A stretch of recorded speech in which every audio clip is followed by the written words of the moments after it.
Allahu Akbar.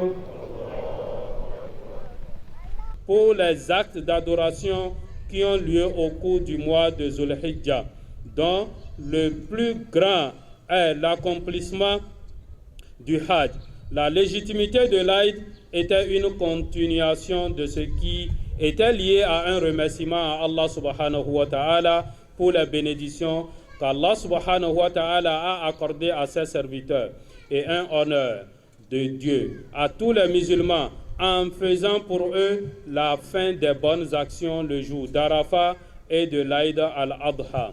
Montrer de la joie et du bonheur lors des deux Aïd est recommandé et constitue l'un des rituels de cette vraie religion. Le jour de l'Aïd présente la modération de cette religion, la joie de l'âme avec la pureté de la croyance, la foi du cœur avec la joie des membres. L'Aïd, dans le calcul de la durée de vie et du déroulement des jours et des nuits, est un jour compté, connu et une occasion avec sa propre spécificité. La joie au cours de cette fête ne se limite pas aux apparences extérieures, mais elle pénètre profondément dans le cœur en disant adieu aux soucis et aux chagrins et n'en voulant à aucun des êtres humains. Partagez la joie des gens. Soyez gentils avec les gens et méfiez-vous de leurs injustices et de leur désobéissance. L'Aïd n'est pas pour ceux qui portent de nouveaux vêtements. L'Aïd est pour ceux qui craignent le jour de la résurrection, le jour de leur rencontre avec leur Allah subhanahu wa ta'ala. C'est une joie qui inclut les riches et les pauvres et l'égalité entre les membres de la société, grands et petits. Les riches tendent la main avec bonté et générosité. Leurs âmes sont émues de compassion et de miséricorde. Et l'esprit d'amour et de fraternité coule à flot dans leur cœur, de sorte que les rancunes s'éloignent d'eux. L'amour et l'affection prévalent sur eux. Le sacrifice serviteur de Dieu est permis selon le livre de la Sunna et de son messager et le consensus des savants musulmans. Et à travers cela, les peuples du monde participent avec les pèlerins à la maison dans certains des rituels du Hajj.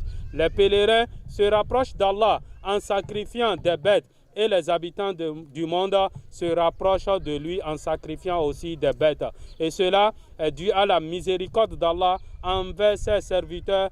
Alors, faites le sacrifice aux musulmans en votre nom, vos familles, par adoration à Allah subhanahu wa ta'ala, en vous rapprochant de lui et en suivant la sunna de son messager. Le sacrifice commence après la prière de l'Aïd al-Adha. Il n'est pas permis avant. Il est recommandé d'en garder un tiers pour se nourrir, d'en donner un tiers à des amis, familles et un tiers à titre caritatif. Le sacrifice n'est valable que pendant le jour de Nahr, sacrifice, et les 3 jours qui le suivent. Qu'Allah subhanahu wa ta'ala accepte nos invocations, guide nos dirigeants et protège le Bénin et ses habitants. Qu'Allah subhanahu wa ta'ala accepte aussi aux pèlerins leur hajj, vous remercie pour vos efforts, pardonne vos péchés, couvre vos fautes, accepte vos supplications et vous recommande abondamment. C'est une journée vraiment très importante pour la communauté musulmane parce que c'est une journée de sacrifice. Et Dieu, Allah, il a voulu mesurer notre foi, il a voulu juger la foi de notre patriarche, et le prophète Ibrahim, on l'appelle chez les musulmans. Il a voulu jauger sa foi parce qu'il lui a donné un fils unique. Il lui a donné un fils unique qui est Ismaël. Et il a eu un songe, il a rêvé que Dieu lui a demandé de sacrifier Ismaël pour juger vraiment sa foi.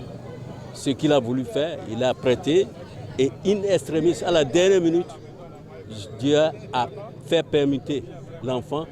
Il lui a montré un bélier qu'il fallait égorger à la paix. Parce qu'il a déjà su que, effectivement, Abraham, le prophète Ibrahim, était vraiment prêt à faire le sacrifice. Donc c'est une fête, c'est un jour de sacrifice pour les musulmans. Un jour de sacrifice et de partage. Voilà en gros ce que représente. Et ça, c'est un acte très important parce qu'en même temps, ça s'est accompli en réalité à la Mecque dans les années vraiment, ça fait des siècles et des siècles maintenant. Et on continue de perpétrer ça aujourd'hui.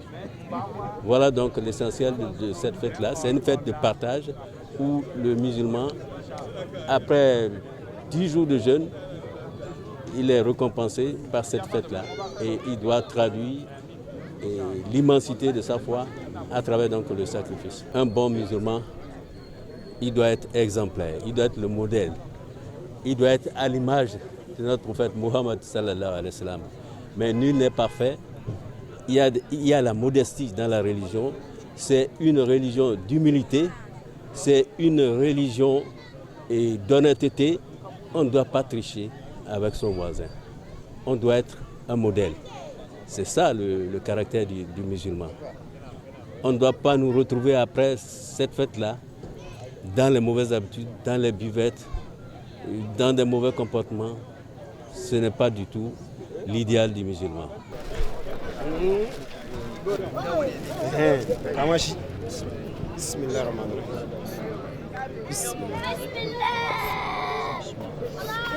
Allahu Akbar.